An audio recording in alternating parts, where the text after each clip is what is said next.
jangan terlalu penasaran. Tidak disunnahkan Anda mencari baunya najis, tidak dianjurkan Anda mencari rasanya najis. Nggak ada, cuma bahasa ulama. Nah ini, orang was-was ribut, tiap hari mencium najis. Ini ada orang was-was. Baik, adapun cara mensucikannya ini ya adalah menghilangkan bentuk fisik najis hingga hilangnya sifat-sifat najisnya. Harus dibersihkan dulu kalau ingin mensucikannya. Membersihkan, bisa saja membersihkan terlebih dahulu, bisa saja dibersihkan bentuk warna rasa najisnya bersama basuhan. Bisa saja, misalnya di baju ini ada kotorannya, baju ada kotorannya, bisa saja kita bersihkan dulu karena takut nanti enggak kita perhatikan tertinggal, bisa saja. Atau bersama diguyur sambil kita gosok, asalkan bersama hilangnya air, maka ini sudah bersih, sudah dianggap suci. Tidak usah khawatir. Jadi bisa jadi kita bersihkan dulu, dan dianjurkan seperti itu. Khawatir terlalu kuat warna najisnya, maka akan membuat atau malah kemana-mana. Jadi dibersihkan dulu kalau bisa, bentuk najisnya tadi dihilangkan, baru setelah itu akan diguyur dengan air. Selesai cara membasuhnya. Jadi itu caranya adalah menghilangkan bentuk fisik najisnya, kemudian meratakan air ke seluruh wilayah yang terkena najis, sesuai dengan berat dan ringannya najis seperti yang disebut di atas. Contohnya, saya yakin lengan kanan saya yang terkena kencing, antara kanan dan kiri sudah bisa dibedakan. Saya yakin pas saya begini ada anak kecil kencing di sini.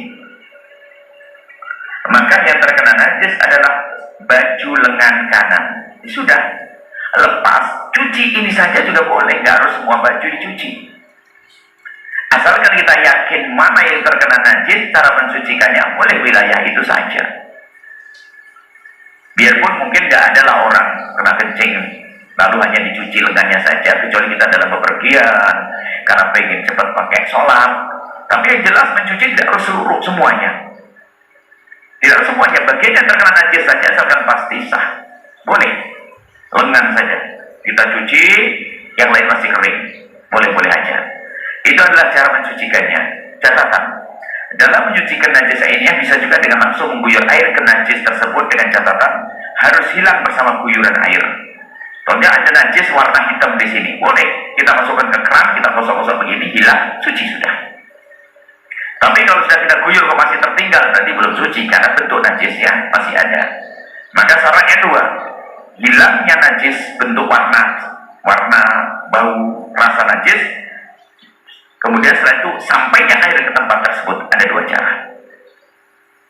Biarpun najis sudah bersih, tapi kalau belum terkena air nggak bisa suci.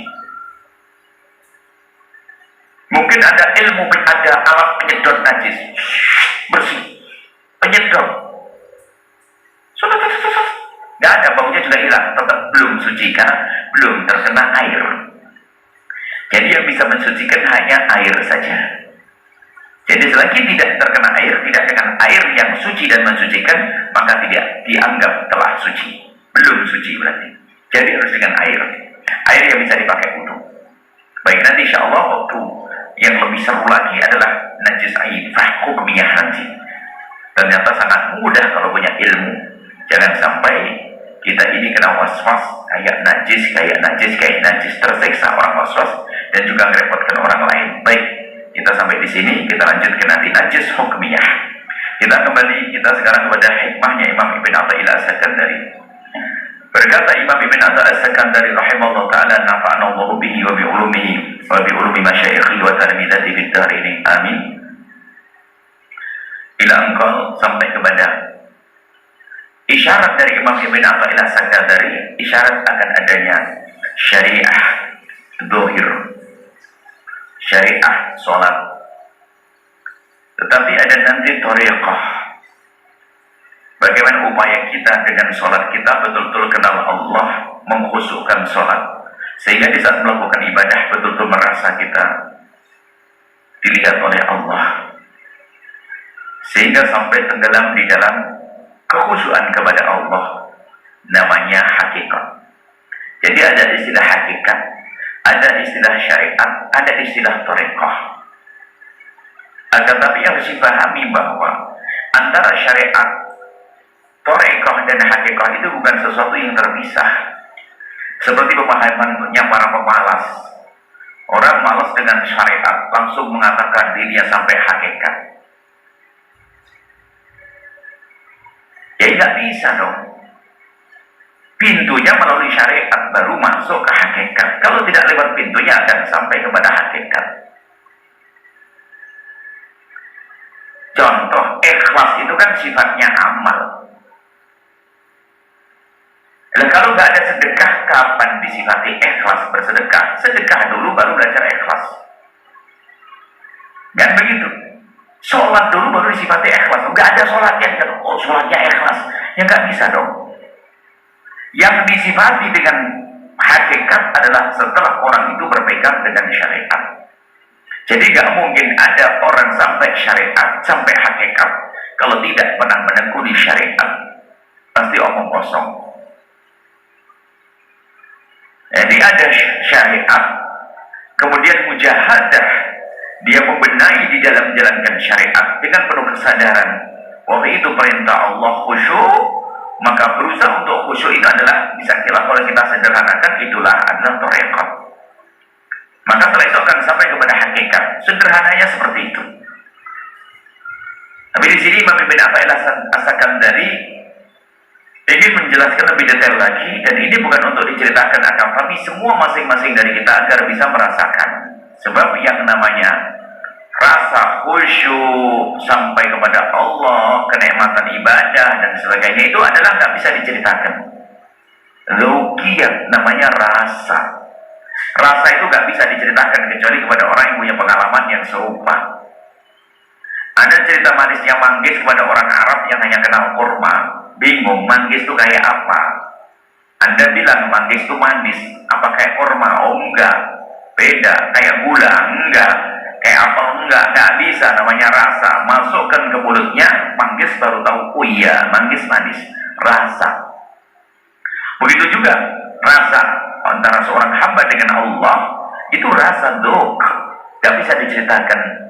Akan tapi Imam Ibn Athaillah As-Sakandari hanya mengajari kita agar merenungi diri kita, sudah sampaikah kita kepada rasa tersebut? Bukan sekedar kita pamer, oh aku sudah sampai kepada Allah, tidak bisa diceritakan. Maka dikatakan wasahibu hakikatin, kalau orang sudah sampai kepada hakikat, saripati, rasa, kekhusyuan sejati, tenggelam dalam cinta kepada Allah, maka ghaba anil halqi, dia akan hilang ghaib dari makhluk. Bisyuhudil malikil haqqi, karena telah menyaksikan al-malik, Allah yang merajai semesta, al-haqi yang maha benar.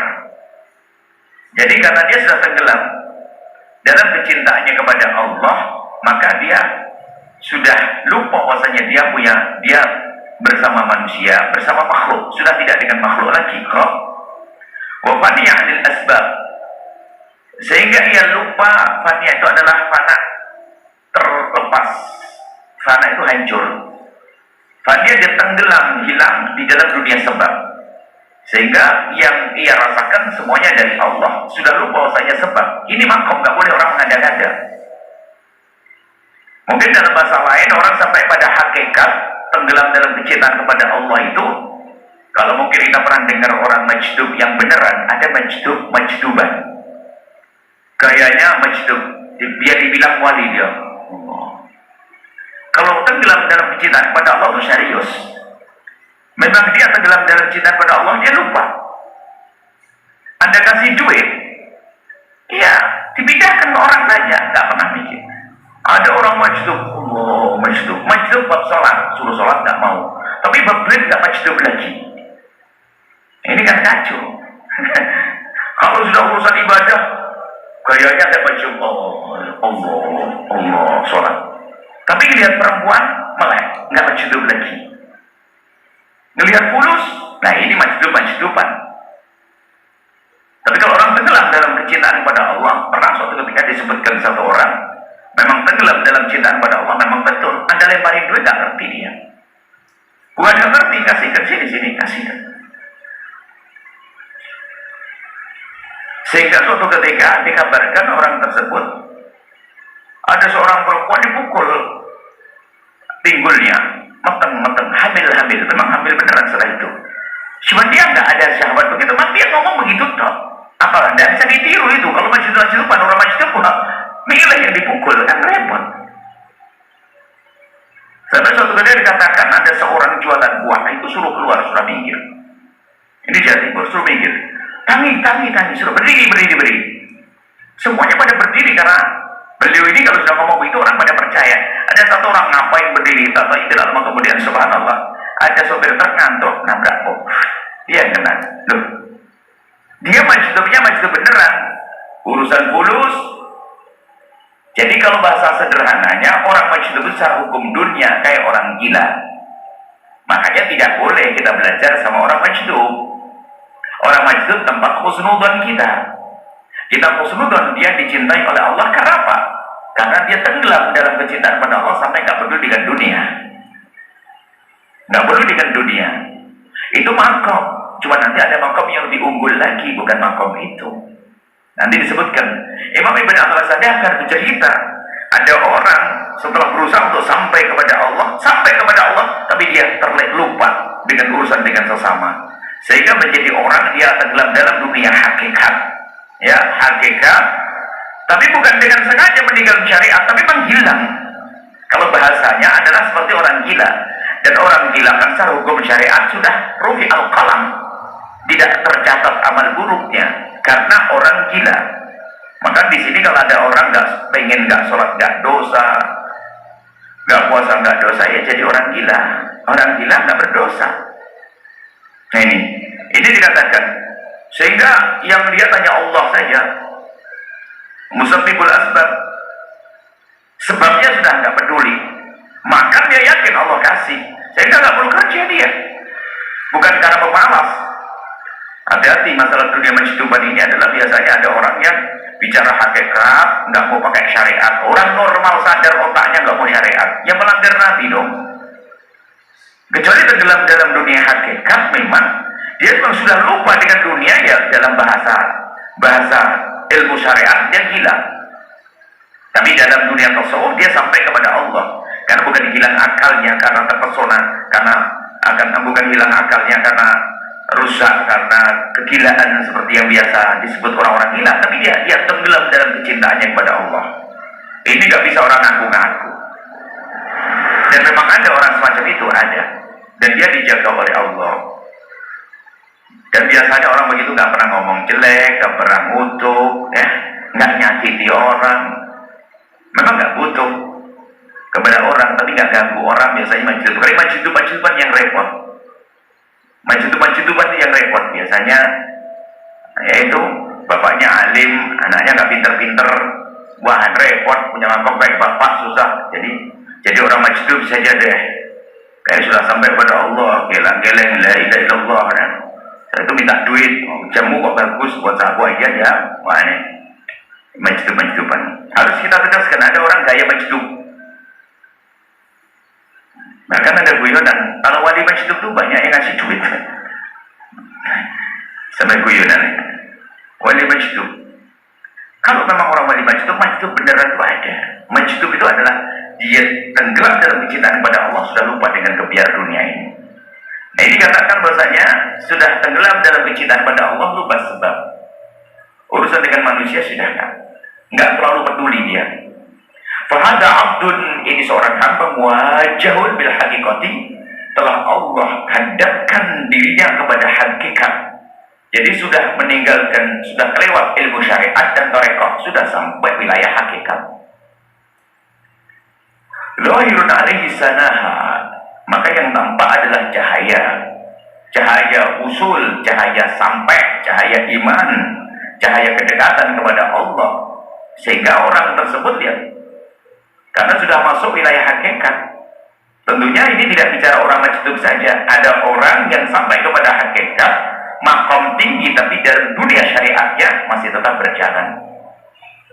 Dohirun alaihi sana, tampak pada orang tersebut adalah cahaya-cahaya dari cahaya kebaikan, cahaya keimanannya. Jadi orang ngerti, bukan orang yang ganggu, tidak. Tapi pun demikian, kalau ada orang gila yang ada di kiri kanan kita, kalaupun dia bukan seorang wali, ya, tetap orang kira harus kita kasih sayangi. Yang jelas dia telah tidak punya dosa dia. Kita yang banyak dosa. Jangan direndahkan.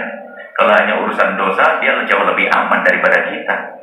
Orang lahir gila sampai mati gila masuk surga dia. Nggak punya dosa. Nah, salikun ditorikatina yang dikatakan oleh Ibn Ahmad As-Sakandari, orang sampai kepada hakikat ini yang akan tampak cahaya pada dirinya adalah dengan catatan dia salikun ditorikati. Dia tetap menempuh jalan torekoh. Torekoh itu adalah, bahasa lainnya adalah menjalankan syariat dengan benar, dengan serius, berusaha untuk sampai. Jadi torekoh itu adalah tengah-tengah, ada syariat, nanti sampai hakikat.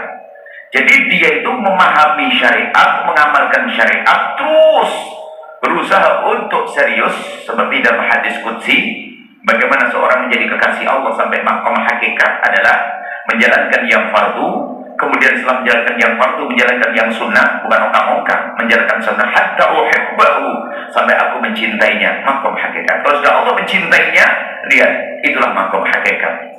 Maka kami ingatkan, ibu, jangan gampang-gampang percaya dengan majdub-majduban itu ya. Dan jangan belajar dengan wali majdub. Khusnudun ya, belajar adalah wali syariat. Nanti sebetulnya Imam Ibn Athar dari wa akmalu bin dalika, lebih utama lagi, lebih sempurna adalah wali-wali yang dia adalah dohir syariat tetap ditegakkan. Salikun litariqati, dia tetap menjalankan ketorikohan.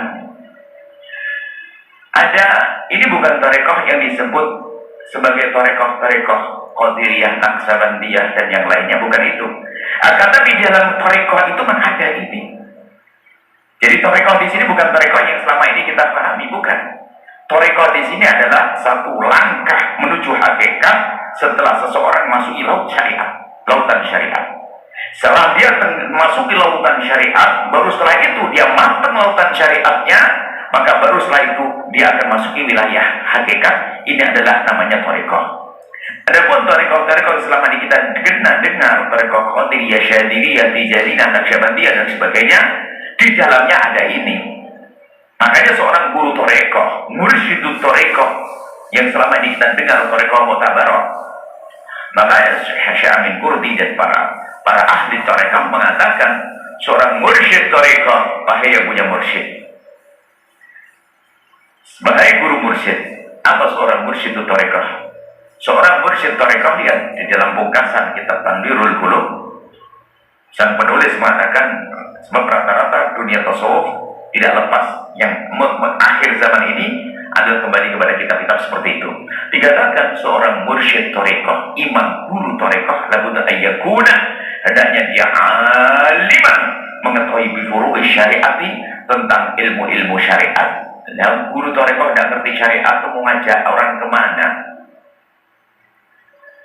Nah, kata Syekh Muhammad Said Ratun Al-Buti, Dr. Buti adalah telah mensyarah hikam dengan 5 jilid tebal. Beliau mengatakan bahwasanya dalam dunia pertarekohan ini banyak pemain-pemainnya. Memang kita tidak boleh sudon, pemain-pemainnya unik. Sehingga beliau mengatakan di Syam bukan di Indonesia.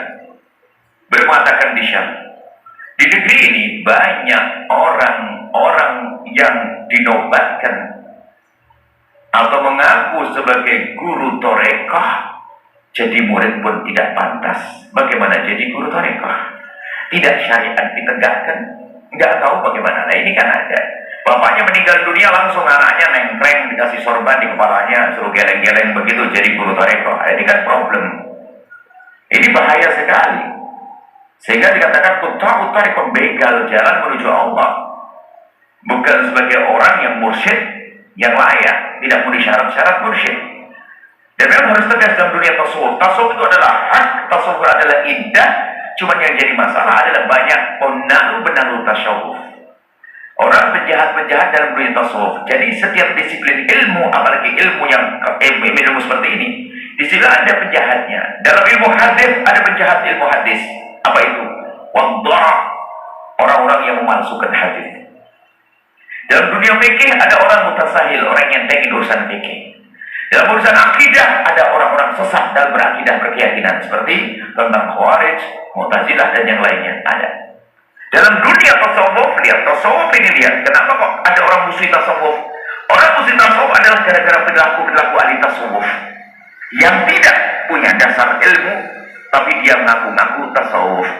Tasawuf adalah seperti kata Imam Junaid al-Baghdadi, tariqatuna, cara hidup kami para ahli tasawuf adalah harus terikat dengan kitab dan sunnah. Ada ilmunya. Makanya guru tariqat itu harus berilmu dong. Lihat kalau kita tarik ke atas tariqah Qadiriyah, kembali kepada Syekh Abdul Qadir Al-Jilani. Jangan dianggap beliau hanya seorang ahli zikir saja, tidak. Syekh Abdul Qadir Al-Jilani seorang alim besar berfatwa dengan dua mazhab.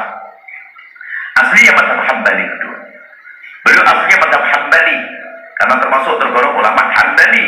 Cuman beliau juga menekuni dunia fikih Syafi'i sebagai beliau berfatwa antara mazhab Hambali mazhab Syafi'i. Wah, alim beliau. Dan seharusnya begitu terus. Agar tapi lihat ada mungkin kejadian guru toreko melanggar syariat. Bagaimana? Gak mungkin dong guru toreko melanggar. Orang yang menekuni dunia kemursidan, dia harus masukin dunia syariat dulu dong. Sehingga sebetulnya dia akan dinobatkan oleh gurunya itu adalah setelah dipelajari dia menonjol dalam dunia syariatnya, kemudian ada akhlak yang baik, kemudian dia mulazimi gurunya, kemudian terus ada peningkatan sampai nanti dia adalah dinobatkan sebagai seorang guru toreko.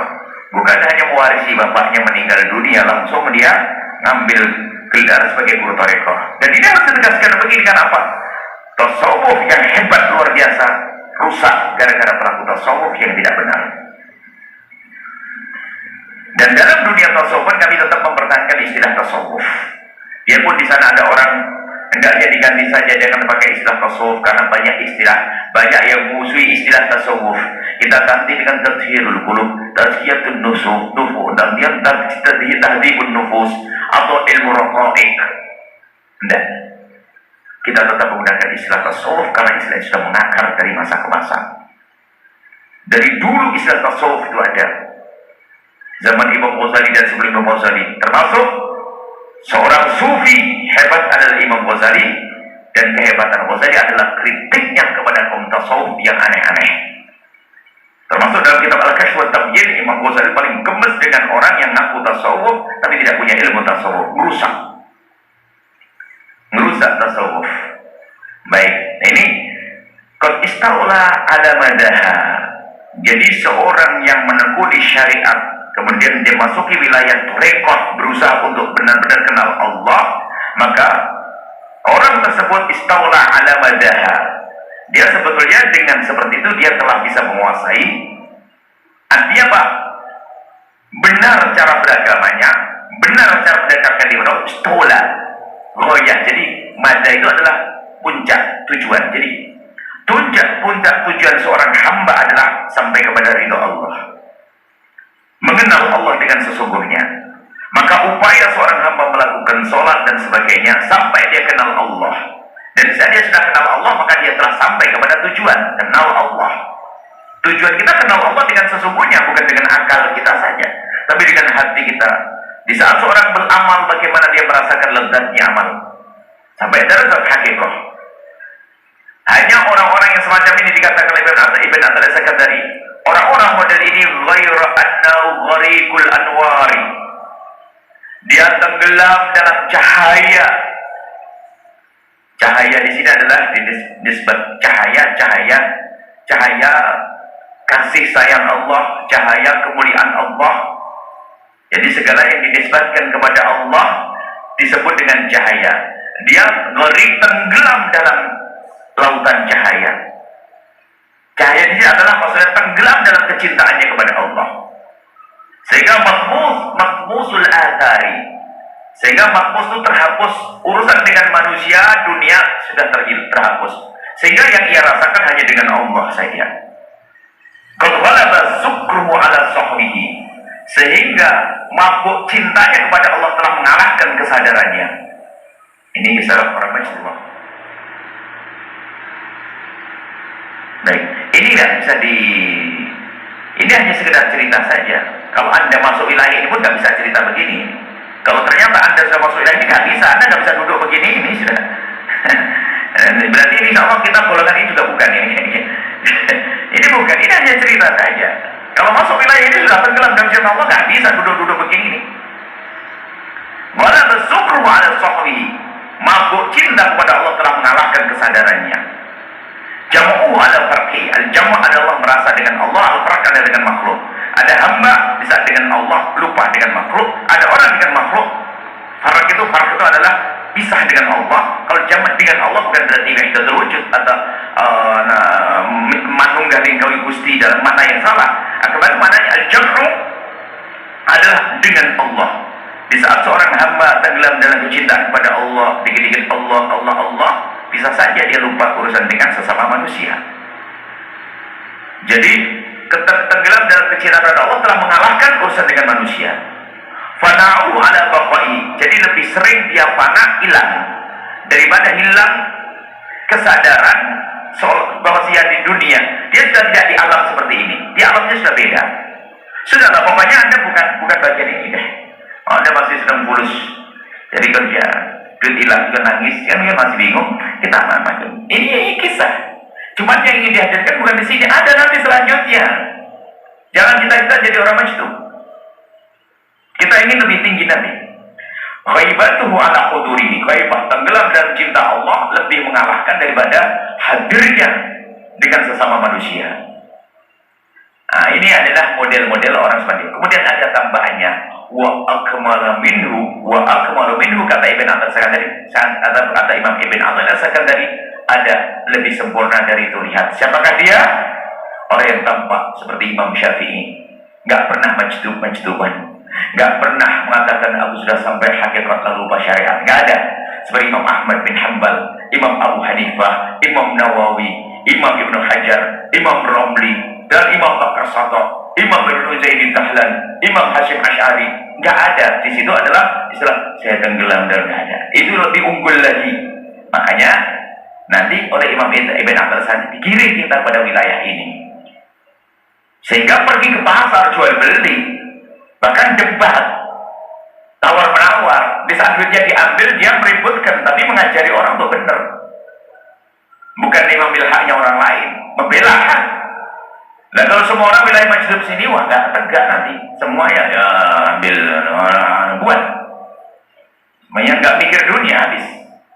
Makanya aja wilayah majnun nggak bisa dibuat-buat. Nggak usah deh kita ngaku-ngaku majnun, masih senang bolos majnun, nggak ada begitu. Justru kami ingin tekankan di sini nggak ada. Makanya jangan, bahkan ditegaskan bukan tempatnya berburu. Dr. Buddhis mengatakan, wali majnun, orang yang mengaku sampai hakikat benar atau tidak benar, bukan tempatnya Anda belajar. Orang sampai hakikat yang meninggalkan syariat, benar atau tidak benar, bukan untuk tempatnya belajar. Tempat belajar adalah orang yang sampai hakikat, tapi dia masih berpegang dengan syariat. Seperti itu. Itu adalah tempat belajar kita. Baik. Ini memang lebih dalam lagi Imam Ibn Athaillah tadi, sebab namanya tasawuf itu luar biasa.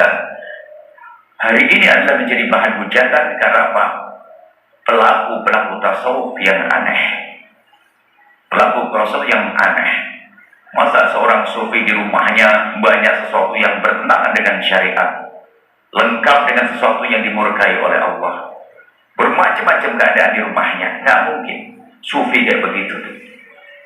Sufi Abu Yazid Al-Bustami, sampai dikatakan oleh Imam Haddad, Abu Yazid Al-Bustami itu adalah seorang kekasih Allah. Namanya kekasih Allah juga rindu kalau ada orang yang disifati kekasih Allah.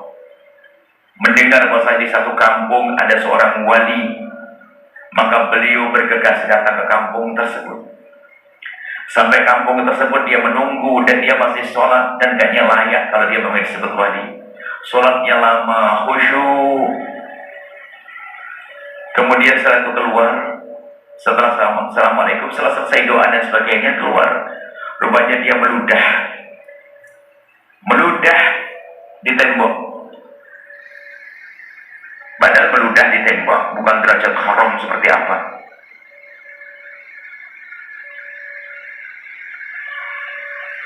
Lalu beliau mengatakan, langsung berbalik, wah repot kalau begini. Kaifa yu'manu bisirrillahi ma lam yuhafid ala syariatillah. Bagaimana mungkin orang akan mendapatkan sir rahasia Allah kalau tidak pernah menjaga zahirnya syariat Allah? Seorang Abu Yazid Al-Bustami nggak bisa tertipu. Bagaimana akan mendapatkan sir rahasia dari Allah, zahirnya syariat Allah saja dia tidak menjaga kok. Makanya usaha kita harus tegak masalah ini. Urusan perwali-walian, wali adalah wali. Karamat yang paling istimewa adalah istiqomah. Istiqomah menjauhi kemaksiatan, istiqomah melakukan kebaikan. Nggak usah aneh-aneh. Kita pernah dengar cerita wali majnun tenggelam dan mencinta kepada Allah, misalnya Hallaj. Sampai dikabarkan Hallaj, dia begitu tenggelamnya dalam kecintaan kepada Allah, dia nggak sadar apa yang diucapkan. Tidak ada, sampai dia seolah-olah mengatakan dirinya Tuhan. Karena yang ada hanya Allah. Kau siapa? Ya Allah, Allah, Allah. Wah, ini kalimat menyekutukan Allah. Sampai dikabarkan bahasanya sampai Hallaj disembelih dengan pedang syariat. Yang menyembelih para wali dibunuh. Kenapa? Dia murtad. Dihukumi dohir syariat adalah murtad. Tapi kenapa kok beritanya, jika benar tentunya ini, kok beritanya Hallaj menjadi wali? Padahal dia punya kalimat yang seperti itu. Kalimatnya apa? Kalimat menyekutukan Allah. Ma fi jubati Allah, yang di dalam jubahku ini hanya Allah. Loh, kok Allah di dalam jubahnya? Ini kan gak benar. Sehingga didatangkan ke mahkamah, lalu dia dibunuh. Tapi kok beritanya jadi wali ini? Ini terlepas dari benar tidaknya cerita itu. Agar tapi harus pahami, setelah dipenggal lehernya, karena murtad, setelah pernah dibunuh, dipenggal lehernya, baru katanya darahnya menuliskan kalimat syahadat asyhadu an la ilaha illallah. Ini tidak lazim. Maka tidak mungkin darahnya seperti itu menyaksikan kebaikannya kecuali karena itu orang baik. Maka setelah itu para kekasih Allah wali yang ada zaman itu khusnudzon. Dia memenggalnya tidak menyesal karena memang harus ditegakkan syariat. Akan tapi setelah itu khusnudzon, dia adalah waliullah. Nah, makanya kalau hari ini ada orang yang aneh-aneh melanggar syariat, wah kayaknya saya bisa percaya wali, tapi penggal dulu lehernya, kemudian darahnya ucapan jauh, baru saya percaya wali. Lalu aneh-anehnya aja mau ngaku-ngaku wali, ini bahaya ini justru. Penggal dulu lehernya, terus darahnya kayak Hallaj. Biarpun kisah Hallaj sendiri adalah diperdebatkan tentang benar tidaknya. Tapi yang jelas bahwasanya syariat itu yang perlu ditegakkan. Jangan kita kebawa kepada khayal-khayalan dalam dunia tasawuf yang membahayakan. Syariat Nabi Muhammad SAW. Lihat, Nabi Muhammad paling syariatnya orang. Lihat para wali-wali besar adalah orang-orang besar menjalankan syariat. Abu Bakar wali besar. Ayo, mana ada wali lebih gede dari Abu Bakar? Tidak ada wali-wali segede apapun tidak bisa mengalahkan Abu Bakar. Karena Abu Bakar orang teristimewa setelah baginda Nabi kok. Kalau wali-wali kutub-kutub yang jauh di bawah Abu Bakar Siddiq dong. Mana ada pencetum-pencetumannya? Ada aneh-aneh? Nggak ada. Sayyidina Umar nggak ada. Tegas begitu. Makanya hari ini kita perlu berguru bersuri teladan. Guru Anda adalah itu yang mengajarkan akhlak mulia. Tidak mengajari caci maki, tidak mengajari kebencian, tidak mengajari dendam, yang mengajak Anda untuk sabar, mengajak Anda berbagi, rumah tangga yang indah, bagaimana memaafkan. Itulah pendidikan-pendidikan para kekasih-kekasih Allah. Jangan mau Anda diajari ilmu hayal-hayal sampai jam 3 malam ngobrol tentang hakikat, nggak sholat subuh. Ini kan repot ini. Tahajud penting, tidur sore, tahajudan itu istimewa. Nah, seperti itu. Jangan hanya berhayal begadang malam hari, subuhnya nggak jamaah. Nggak jamaah saja sudah rendah bagi seorang kekasih Allah, apalagi tidak sholat subuh. Makanya kita ingin menggiring kembali kepada tasawuf. Tadi ingat ada rambutan tasawuf hak, tasawuf yang menegakkan syariat. Wallahu a'lam bishawab. Dari syukur jazilan kami haturkan kepada guru kita tercinta Buya Yahya. Semoga apa yang telah beliau sampaikan dapat menjadi ilmu yang bermanfaat dan dapat kita amalkan dalam kehidupan kita sehari-hari. Amin amin Allahumma amin. Baik hadirin pemirsa Al-Bahjah TV dan pendengar setia di kedai dimanapun Anda berada. Selanjutnya kita memasuki segmen tanya jawab. Dan seperti biasa kami akan berikan kesempatan kepada para jamaah untuk bertanya. Namun sebelum itu terlebih dahulu kami akan membacakan pertanyaan yang telah datang melalui sosial media. Pertanyaan pertama, Assalamualaikum Buya. Assalamualaikum. Saya mau bertanya, apa hukumnya adik kandung menikahi suami kakak kandungnya dan istrinya masih hidup, mempunyai anak 3? Mohon penjelasannya Buya. Syukran. Assalamualaikum warahmatullahi wabarakatuh. Adik kandung menikahi istri kakak kandung.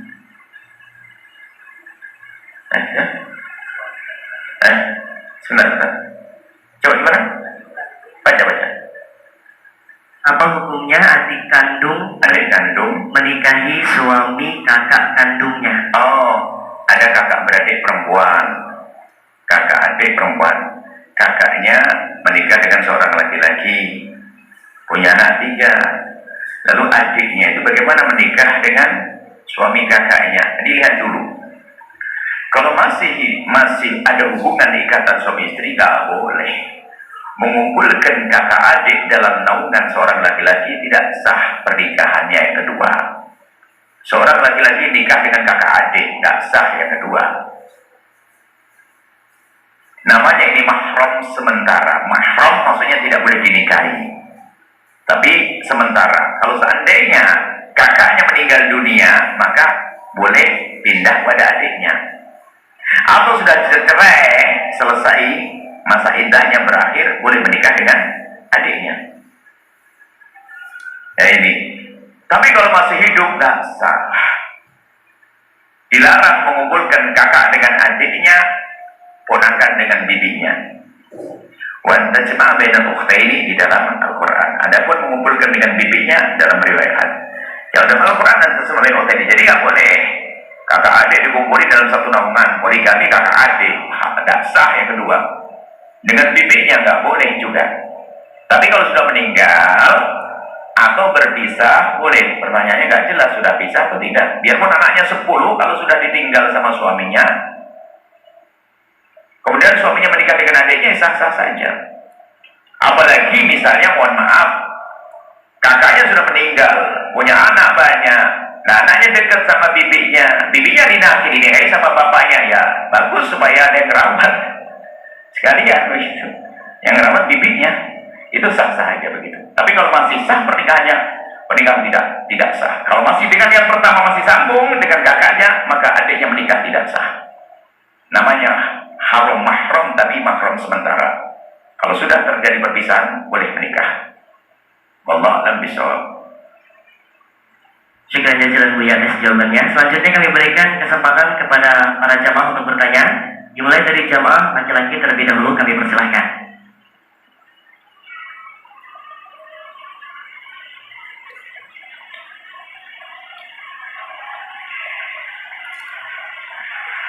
Assalamualaikum warahmatullahi wabarakatuh. Assalamualaikum warahmatullahi wabarakatuh.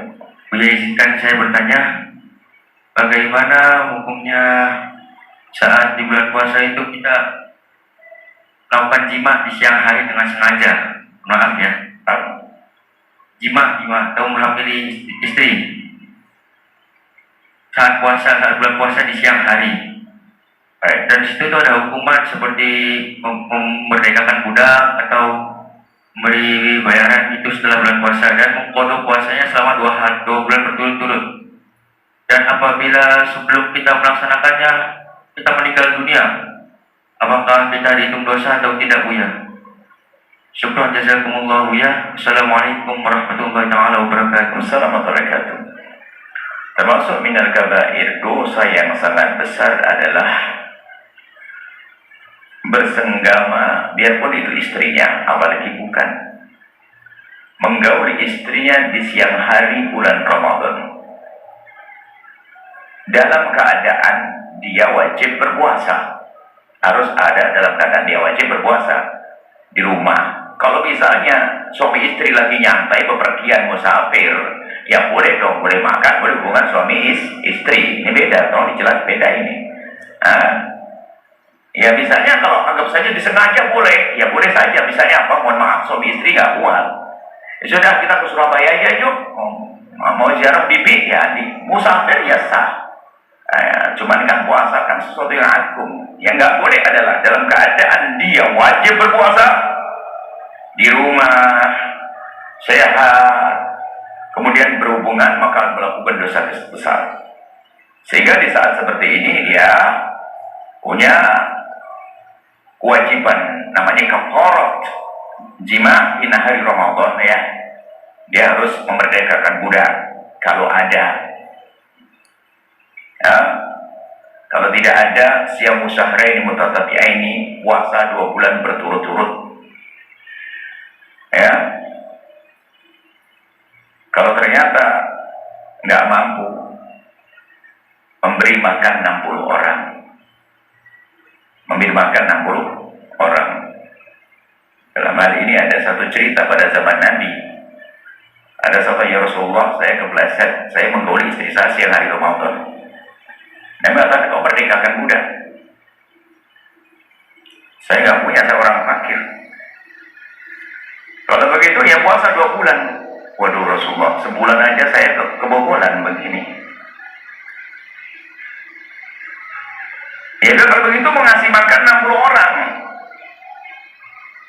60 orang, mana punya duit, saya fakir. Ini orang fakir nekat. Ya sudah, kalau begitu ini Nabi memberikan suatu, berikan ini kepada orang yang fakir. Ya Rasulullah, nggak ada orang lebih fakir dari saya. Ini ruwet ini orang. Sudah begitu. Akhirnya apa, ya sudah buat kamu sendiri. Ya sudah, kamu makan buat kamu, sudah fakir. Tolong jangan diulangi lagi. Cuma para fuqaha mengatakan bahwasanya dalam tanggungannya. Ini pertanyaan di situ. Kalau dalam kisah itu nggak ada terusannya, tapi ulama yang menjelaskan bahwa kalau seseorang itu menjadi tanggungannya. Kalau dia nggak bisa merdekakan budak, kemudian puasa pun nggak mampu karena tiba-tiba sakit dan sebagainya, kan nggak mampu puasa kalau sakit. Maka tinggal yang terakhir adalah memberi makan 60 fakir miskin. Setiap satu fakir miskin 1 mut atau segenggam 6,7 kali 60. Dan kalau dia meninggal dunia, maka ini adalah punya utang kepada Allah. Sehingga ingat, pembagian waris, masih ingat, warisan itu akan dibagi kalau sudah diberesin 5 hal. Yang pertama, utang kepada Allah, 2 utang pada manusia, ketiga bab zakat, 4 wasiat, 5 urusan jenazah. Setelah itu baru dibagi waris. Nah, contoh dalam hal ini, dia masih utang kepada Allah, ahli warisnya dilarang membagi warisnya kecuali dipotong untuk bayar utangnya kepada Allah, kafarah. Dan di 60 diambilkan dari harta warisnya. Seperti itu, jadi diambilkan dari harta warisnya. Termasuk hutang pada Allah adalah wajib haji, hutang pada Allah kafarah. Itu adalah hutang pada Allah. Hutang pada manusia dahulukan sebelum dibagi warisnya. Jadi diambilkan dari peninggalannya kalau memang ada. Kalau nggak punya, Allah Maha Pengampun. Kalau nggak punya mau gimana nih? Yang nggak boleh adalah orang punya masih saja pelit, dia tidak bayar, ya itu dosa. Dan yang jelas ya dosa itu untuk tobatnya istighfar. Jadi jangan sampai menggauli istrinya di siang hari bulan Ramadan. Dan jangan main-main kehormatan Ramadan. Akhlak tuh ada ini helah. Kalau saya melakukan hubungan suami istri, saya kena denda. Maka dia sok, biar saya batalin dulu. Berarti setelah itu saya menggauli istri saya. Memang tidak kena denda, tapi hukumannya besar di hadapan Allah. Membatalkan puasa di siang hari bulan Ramadan. Dia hanya menghindari daripada merdekakan budak saja dia. Tapi di hadapan Allah dia telah punya dosa besar. Karena apa? Dia meremehkan puasa di siang hari bulan Ramadan. Batalkan puasa di siang hari bulan Ramadan tanpa adanya udzur. Wallahu a'lam bishawab. Baik, syukran jazilan Bu atas jawabannya. Selanjutnya satu pertanyaan dari jamaah perempuan, kami persilahkan.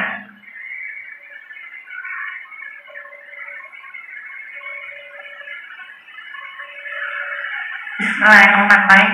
Assalamualaikum warahmatullahi wabarakatuh. Assalamualaikum warahmatullahi wabarakatuh. Buya izin bertanya. Afwan keluar dari tema.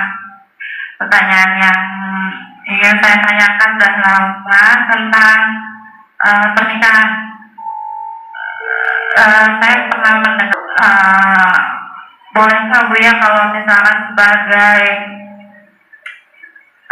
pasangan itu memilih untuk bersabar aja atas kekurangan pasangan dengan tujuan tidak ingin menyakiti perasaan pasangan kita, atau setelah dengan obrolan itu takutnya hubungan kita tuh jadi kurang harmonis lagi gitu Bu ya maksudnya.